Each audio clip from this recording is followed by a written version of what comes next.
as Jesus spoke during the Sermon on the Mount, his audience were simple and ordinary people. We do not know of any philosophers there, but he said to them, "Ye are the light of the world." As he spoke on that particular occasion, his listeners, as far as the world is concerned, were unimportant people, even insignificant people. As far as we know, there were no politicians, no great world leaders, and yet he said, "Ye are the light of the world." Speaking to just common folk, he said, "Ye are the light of the world. A city that is set on a hill cannot be hid. Neither do men light a candle and put it under a bushel, but on a candlestick, and it giveth light unto all that are in the house. Let your light so shine before men that they may see your good works and glorify your Father which is in heaven." How can this thing be? How can simple, unimportant, common people like you and me be lights in the world? Those who apply the principles Jesus taught in the Beatitudes are truly lights of the world, for they know more about life than great philosophers and politicians of any age and in any place within this world. If Christians manifest the qualities and the characteristics, we are, too, also the light of the world. With these thoughts in mind, let us then examine the declaration of Jesus. Now, there is absolutely no way to look at all the different things that the Bible talks about as far as light is concerned. In fact, there was a lectureship a number of years ago down in Texas, in the panhandle of Texas, and the whole lectureship, and we're talking about a full week-long lectureship, the whole lectureship was about light. And so, there's no way that we can cover this particular topic, but we're going to look at some things that Jesus taught within this topic. The first is, what does it mean to be the light of the world? Well, the first thing I think that really comes out in my mind is that the first thing it teaches is the darkness. The world is in darkness. In John, the 3rd chapter, verses 19 to 21, Jesus said, "And this is the condemnation, that light is come into the world. Men love darkness rather than light, because their deeds were evil. And everyone that doeth evil hateth the light, neither cometh to the light, lest his deeds should be reproved. But he that doeth truth cometh to the light, that his deeds may be manifest, that they are wrought in the world." Now we know, and I don't think there's any doubt in our minds, we live in a dark world. There is no doubt in all the things that have happened this past week with the news concerning the homosexual agenda and the things that have taken place over the past few years is unbelievable and shows just how dark this world is and how mixed up and corrupt it is. The world is in darkness, and they love the darkness. They want to be in darkness. They want to be in darkness because they do not want their evil deeds exposed. But we live in the light. The world lies in darkness of sin, and in the darkness of superstition, and in the darkness of ignorance. The world likes to think that they can light our way, but the reality is that with all of the solutions that the world provides, they still lie in darkness. The second thing that we might note concerning what it means to be the light of the world is that Christ is the light of the world. Now, a number of passages show that. In John 1 in verse number 4, and really ought to be included there in verse 5 as well. In him was light, and the light was the light of men. And the light shineth in darkness, and the darkness comprehended it not. In John 1, verses 7 through 9, Jesus said, or there the text says, John wrote, and it actually concerns John the Baptizer. And it says, the same came for a witness, talking about John, to bear witness of the light, that all men through him might believe. He was not that light, but was sent to bear witness of the light, that was the true light, which lighteth every man that cometh into the world. Now the very point that John wrote in that particular passage is that John the Baptizer was not the true light. Jesus is the true light. In John 8, verse 12, it says, Then spake Jesus again unto them, saying, I am the light of the world. He that followeth me shall not walk in darkness, but shall have the light of life. Is there any mistake? Jesus said, I am the light of the world. Then later on in John 12 and verse 35, the text says, Then Jesus said unto them, Yet a little while is the light with you. Walk while ye have the light, lest darkness come upon you. For he that walketh in darkness knoweth not whither he goeth. Now all of us should remember that the book of John, the gospel record of John, much of the book was written toward the end of the Lord's ministry. And he was prepared his disciples for his departure. And he says, you enjoy it while you have the light with you, and you follow that light. Now also, we know that true disciples reflect the light of Christ. Brethren, we're not out there. And we should not be out there reflecting our own light. We should be reflecting the light of Christ. Christ is the true light. And that's the point, or the second thing we said. Christ is the true light. And since he's the true light, we ought to reflect that true light. Now let's look at a few passages. Remember, we just read John 8 and verse 12. The first part of it, Jesus said, I am the light of the world. Can there be any mistake as to who the light is? But notice the last part of it. He that followeth me shall not walk in darkness, but shall have the light of life. In Ephesians chapter 5 and verse 8, Paul wrote to the church at Ephesus, For ye were sometimes darkness, but now ye are ye light in the Lord. Walk as children of light. To the Colossians, to the Philippians rather, he wrote, that ye may be blameless and harmless, the sons of God without rebuke in the midst of a crooked and perverse nation, among whom ye shine as lights in the world. Now to the Colossians he wrote, who hath delivered us from the power of darkness, and hath translated us into the kingdom of his dear Son. And finally consider 1 Thessalonians 5, verses 4 and 5. But ye, brethren, are not in darkness, that day should overtake you as a thief. Ye are children of light, and children of the day. We are not of the night, nor of the darkness. Now, can we miss the point here? I mean, Paul wrote to the churches and to the various churches, and we notice the church at Ephesus, the church at Philippi, the church at Colossae, the church at Thessalonica. He said that they were lights of the world. Can we miss the point? It's very clear, brethren, we are the church. And I'm talking about the church of Christ. We are the light of the world. Now, what are some characteristics of the light?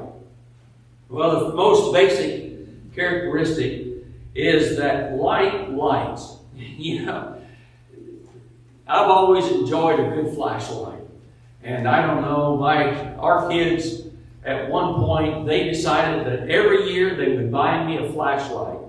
Well, for Christmas. And so for a number of years, every year I got a flashlight. I got this kind of flashlight, and that kind of flashlight, and this kind of flashlight. I mean, all kinds of them. And in fact, I had so many flashlights at one time, I didn't know what to do with them all. And although they quit doing that, and now I'm kind of running out, but nonetheless, they bought those flashlights. And even right now, I have a flashlight, and it's sitting on my drill press table. And you know, I don't know why I don't throw it away. It doesn't light. What good is it? I guess it's a placeholder. I don't know. I guess it's a one place where the dust can't get to my drill press holder. I don't know why I don't throw that thing away. Well, I do know, but anyway, that's beside the point. A lightless light is useless. It is for this reason, Jesus said in Matthew 5 and verse 15, "Neither do men light a candle and put it under a bushel, but on a candlestick, and giveth light into all that are in the room," or all that is in the house. And so what do you do with the light? You put it on something where it reflects out into the entire room so that everybody can see. I mean, what good is it to put it under a bushel? I mean, you know, it doesn't do any good. Now, there are occasions in which there may be a time that a light needs to be in a dark place. Well, yeah, there are lots of occasions where people don't need that light.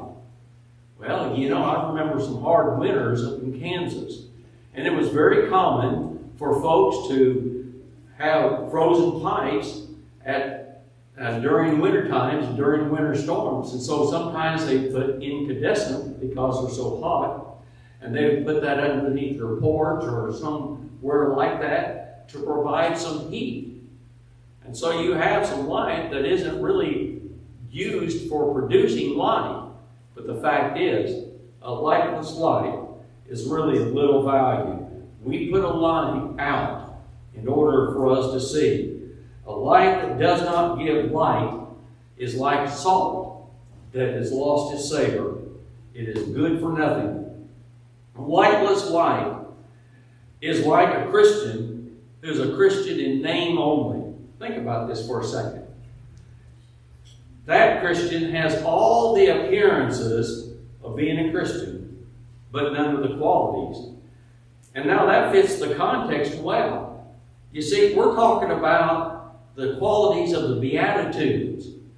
And so they have all the outward sign of being lights, but they don't have any of the characteristics of the Beatitudes within their lives.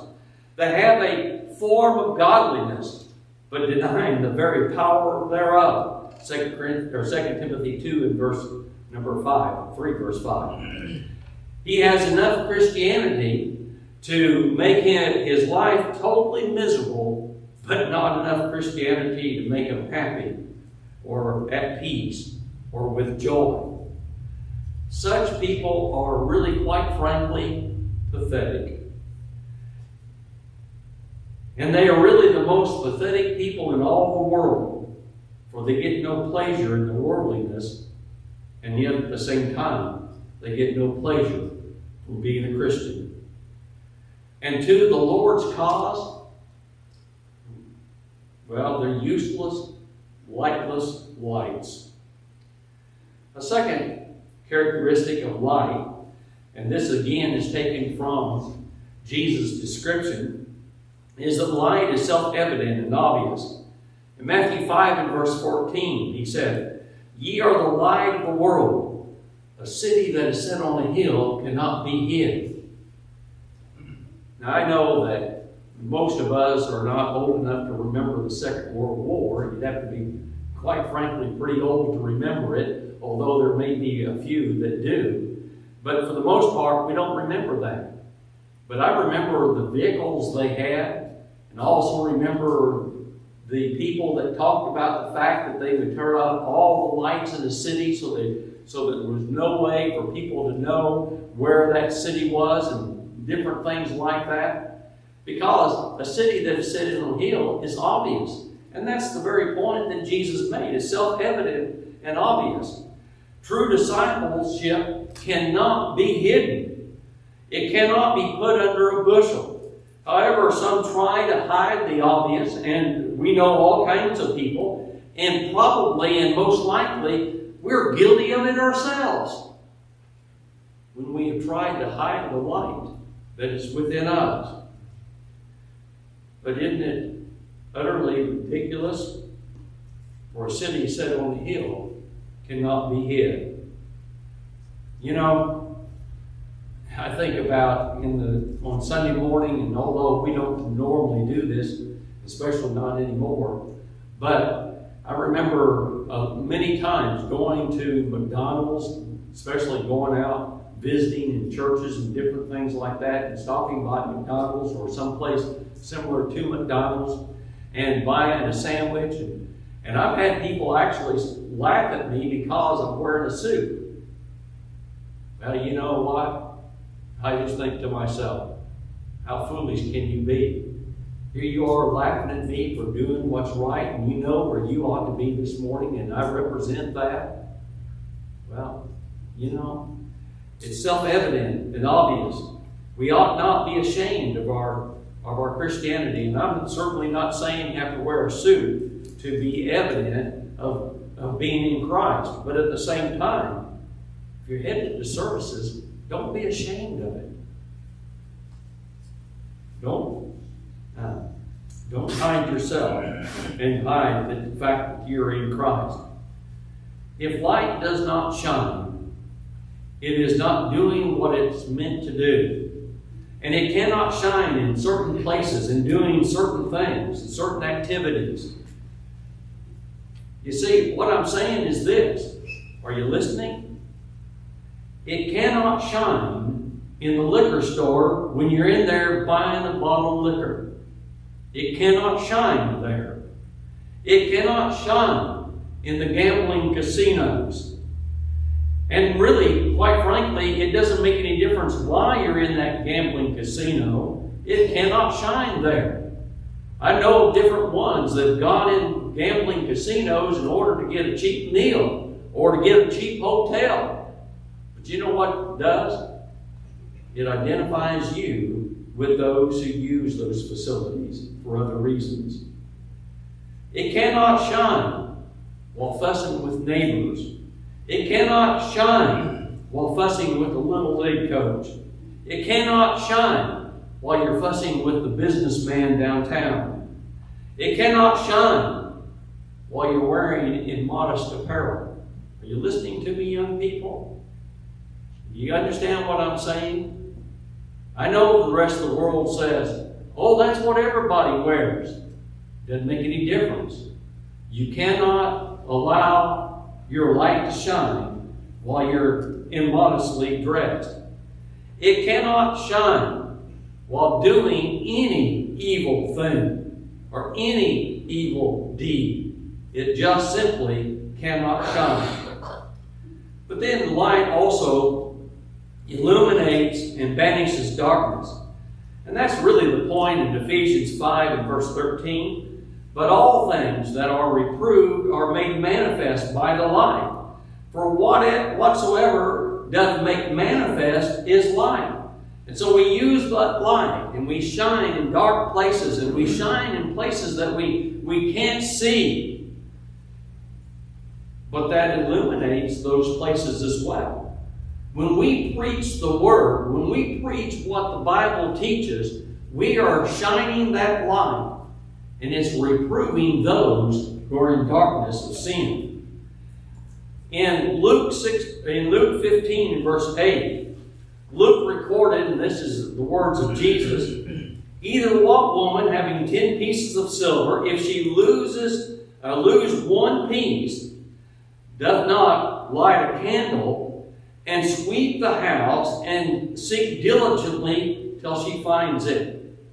You know what the point that we're really making from that particular passage is?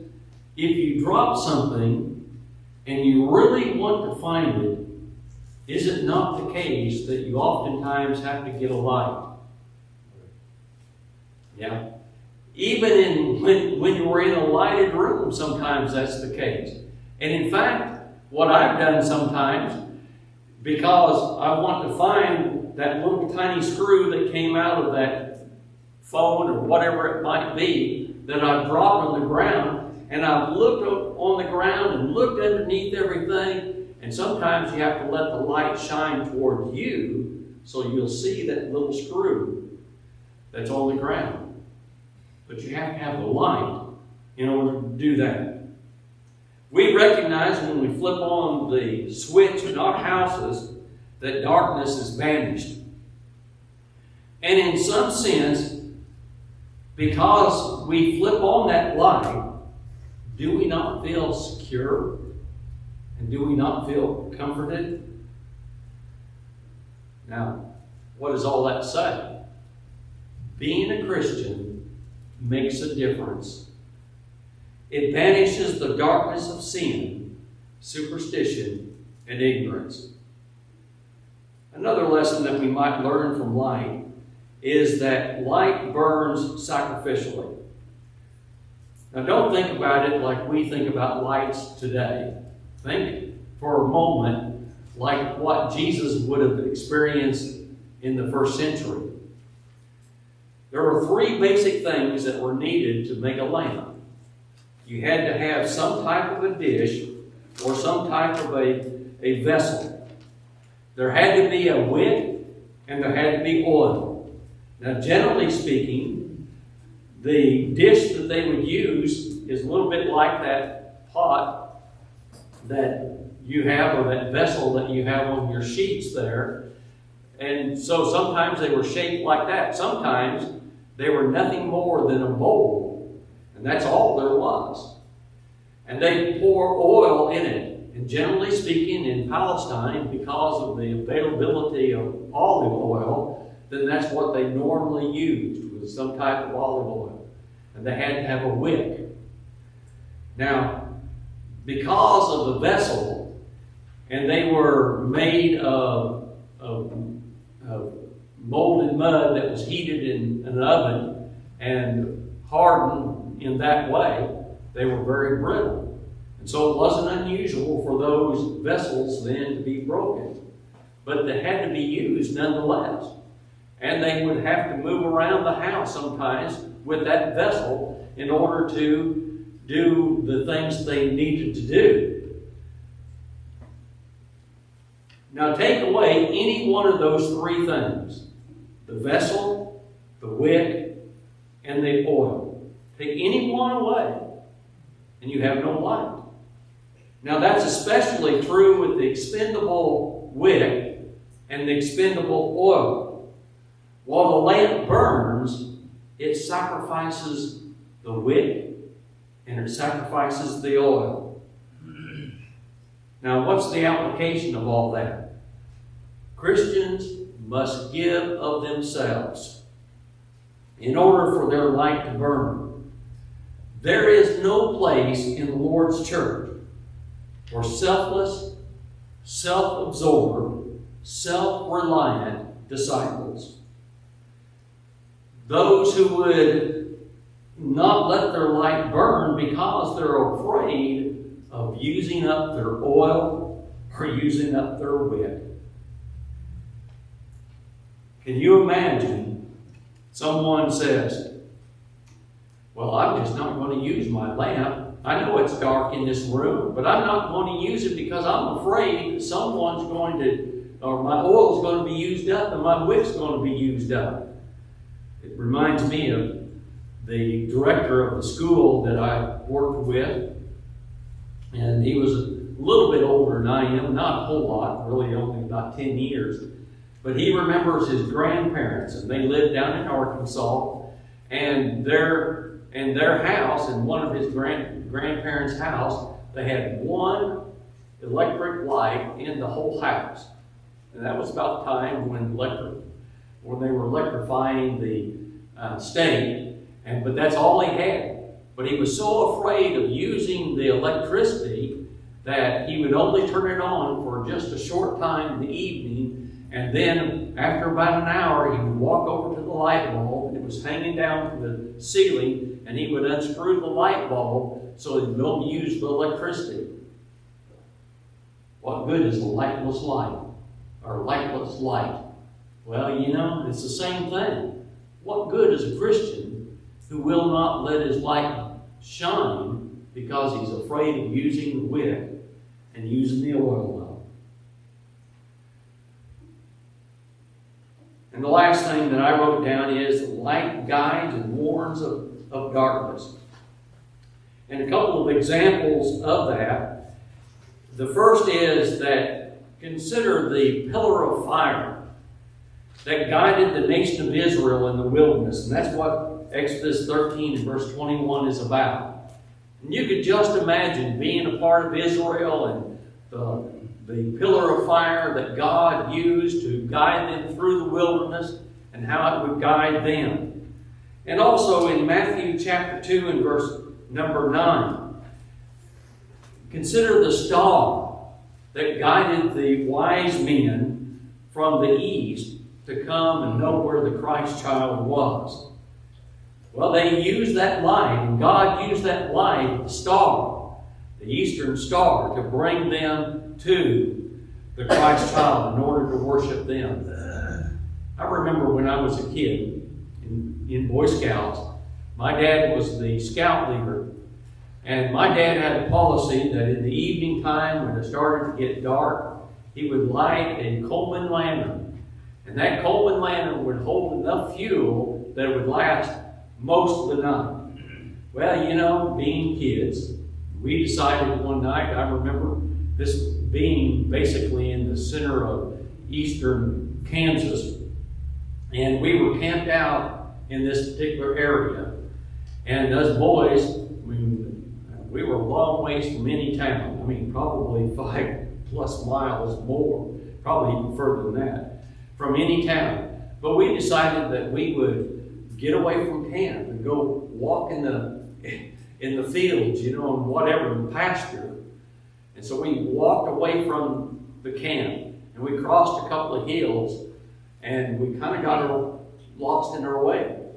And we knew basically where the camp was, but we were, quite frankly, lost. And the other boy said, "What are we going to do? What are we going to do?" And I said, "I remember that Dad always leaves that Coleman light burning. If we just go to the top of the hill, we'll see that light." And you know, we were about a mile away, and I was thankful that we could see that light. And sure enough, we went back to it. And it's really, at that particular time, it's not like it is today. If you went out in the country, a lot of farmers have lights nowadays. Back then, they did not. But it was the only light that was there. And so we walked back to the campsite. You know, that's the point in Philippians 2, verses 15 and 16. That ye may be blameless and harmless, the sons of God without rebuke, in the midst of a crooked and perverse nation, among whom ye shine as lights in the world, holding forth the word of life, that I may rejoice in the day of Christ, that I have not run in vain, neither labored in vain. Now, the point that Paul made in that particular passage is the fact that we are those lights, and we guide by our light. We guide people back to the truth. We must let our light shine. And so the song brightly beams our Father's mercy.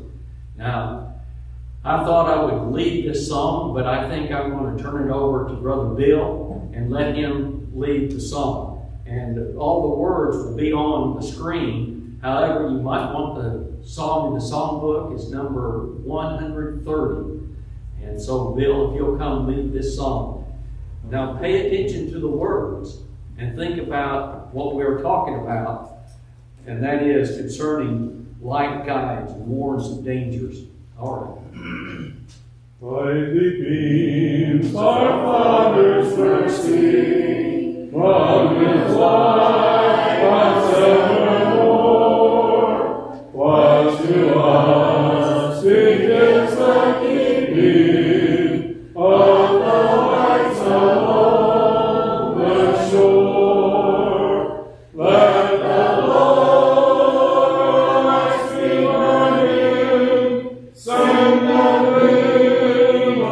across the way.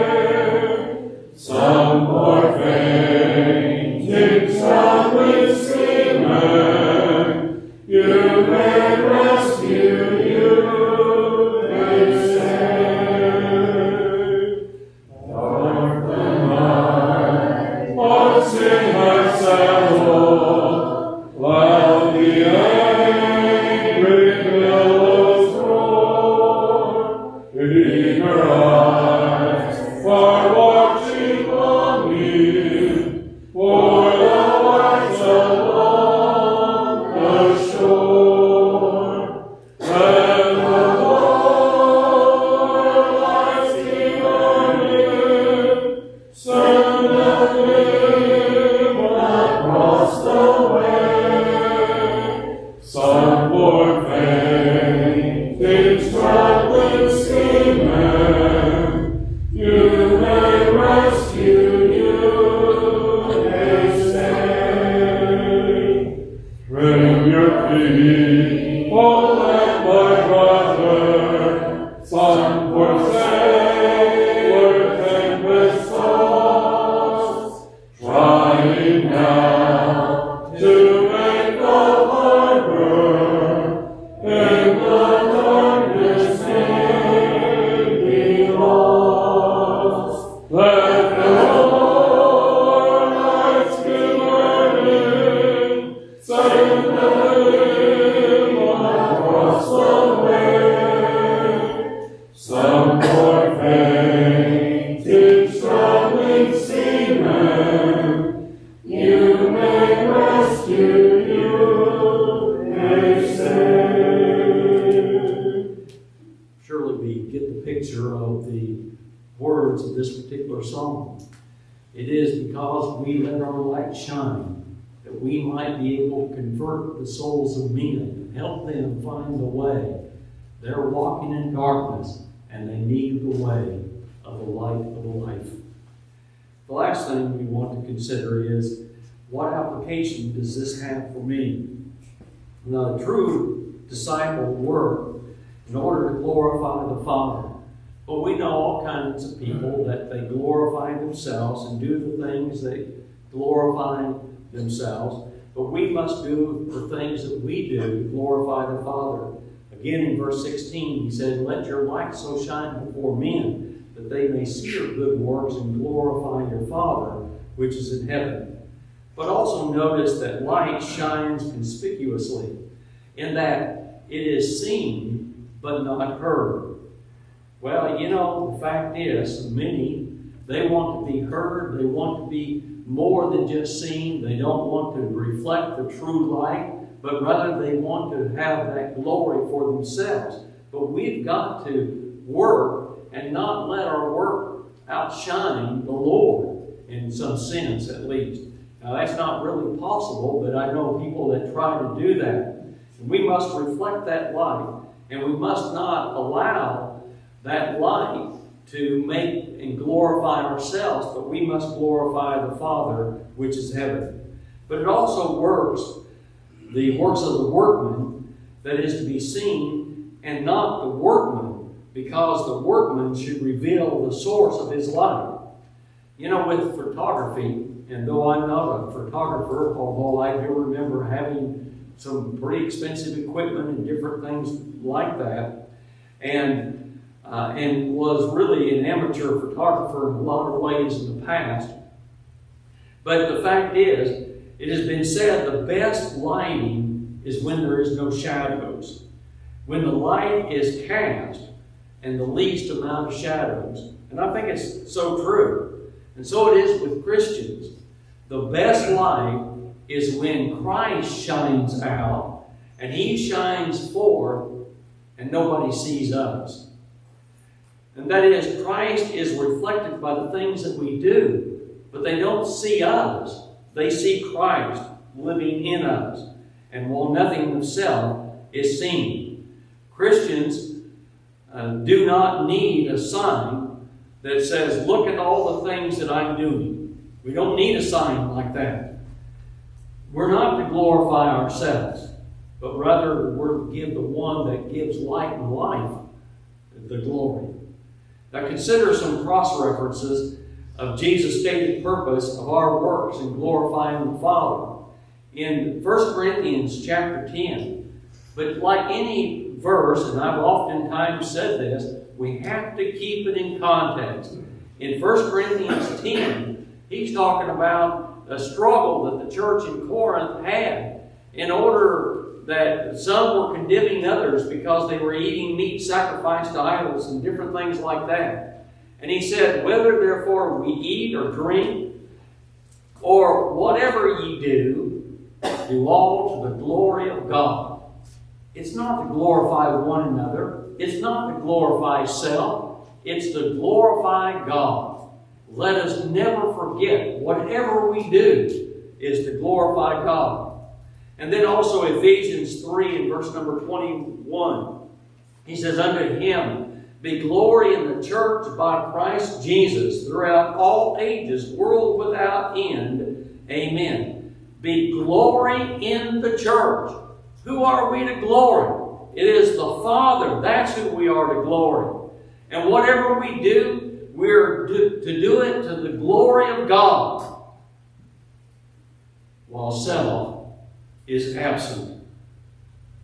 Notice there are really basically two effects.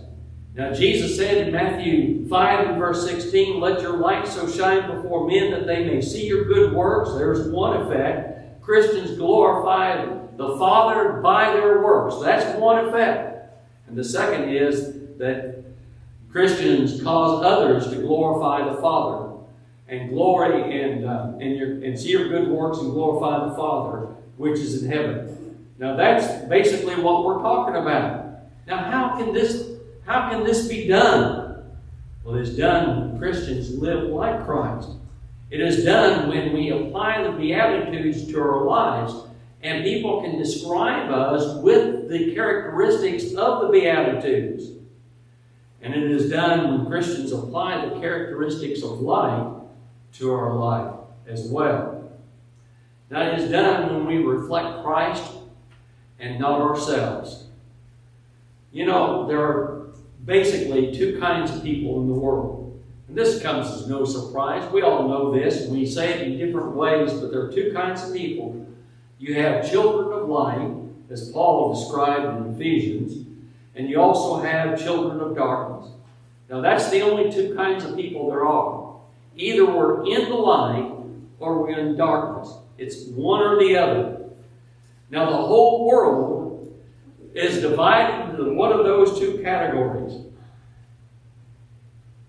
But let us never forget which is the larger of those two categories. Yeah, we all know the answer.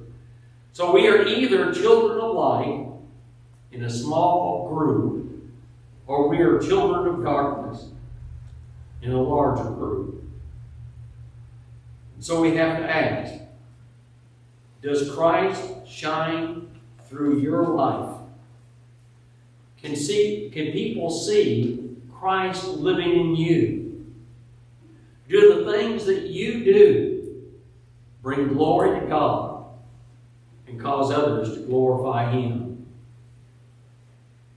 Brethren, fellow disciples, Christians, ye are the light of the world. A city that is set on a hill cannot be hid. Neither do men light a candle and put it under a bushel, but on a candlestick, and it giveth light unto all that are in the house. Let your light so shine before men. Listen to me. Let your light so shine before men, that they may see your good works and glorify your Father, which is in heaven. This evening we want to offer the invitation. The invitation is for everyone, and we invite you to come as we stand and sing to encourage you. First, second, and